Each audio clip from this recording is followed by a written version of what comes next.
when people, refer to you in a way that's kind of insulting, where they underestimate what you can actually do it, and then make sure that they see it.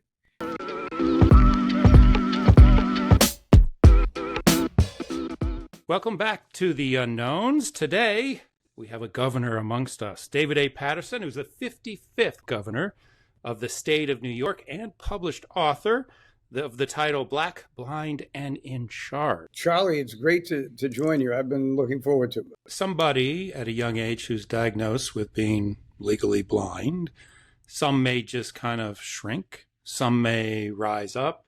How did you rise up? I mean, was there somebody in your life that encouraged you to continue, to give you hope, especially when you were being ignored by your peers or otherwise not feeling like you fit in? What was the special sauce that made you go, you know what, I'm going to move forward and not backward?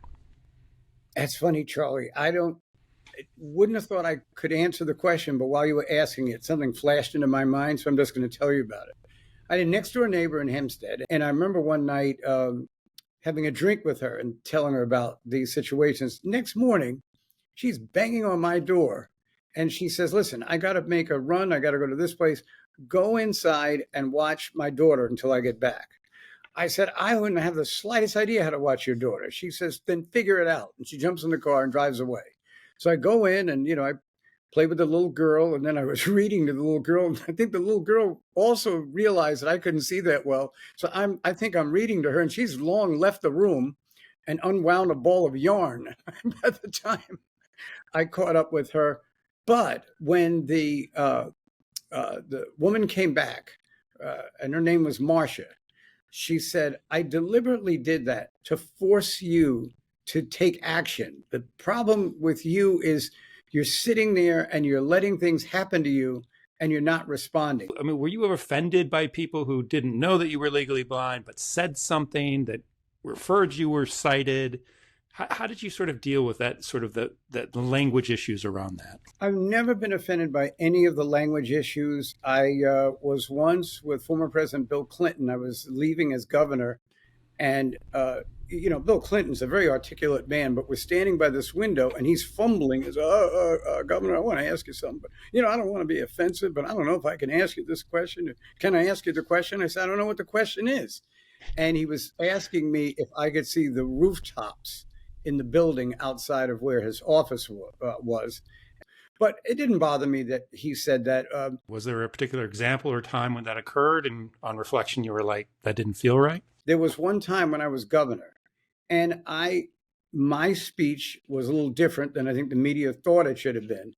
We were talking about the World Trade Center, and I said, just make no mistake, we will be building on that site. Now, there was some building that had already started, but nothing even near like a quarter of completion. So the New York Post writes, they should take Governor Paterson down to the World Trade Center site and let him touch the building so he can tell that they're actually being built.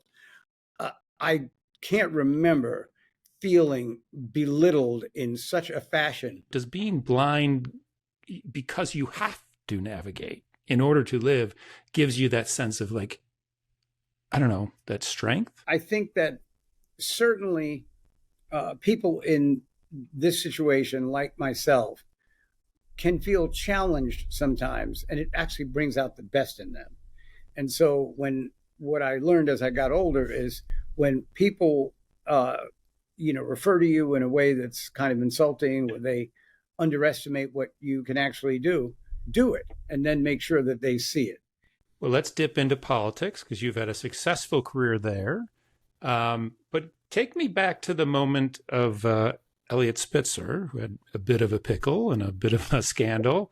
And suddenly you're governor, you're the 55th governor of the great state of New York. So I went to work on March 10th, 2008. I was lieutenant governor. Around 10:30, they said, the governor can't come to this family planning event. We need you to go.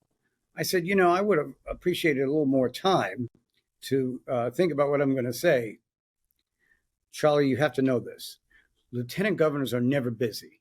We pretend to be busy, but lieutenant governors are never busy. Then they call at 1 o'clock trying to tell me that the governor's going to resign at 2:15.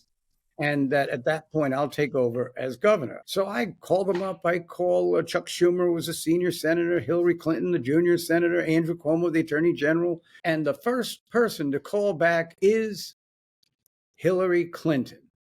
And she says, David, your message seems so ominous. What's going on? I said, no, things are basically okay, but in about a half hour, I'm going to be sworn in as governor.